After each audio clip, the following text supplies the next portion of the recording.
Aries forecast for 2021 for love. Your fiery nature is also very apparent in your love life, dear Aries. You are someone who's not afraid to dive right in when you feel a connection, and you take risks that others might be afraid to take. You don't fear rejection because you know that it can be the price of playing the game. But you don't expect rejection either because you approach your love life with such passion and romance that it propels you forward despite any fears that may exist in the back of your mind. Those who date or marry you will never be bored. You have a great sense of adventure, and this year you may have a chance to escape with your romantic partner to a dreamy destination where you can kindle or rekindle the fire, even if it's just to a cozy bed and breakfast in a serene location, or a weekend alone with your love by the fire with a nice bottle of wine.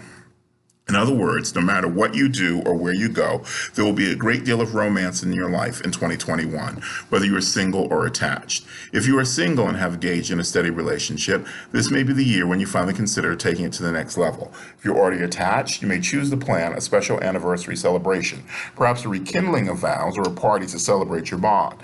The year 2021 would be a good year to do that. It is also possible that an old flame may reappear in your life, likely on the periphery initially. They may express to you some regret for something they did or remorse that the relationship did not bloom to full power. Although you may not have any interest in getting back together, this expression will serve to validate your desirability and simply make you feel good.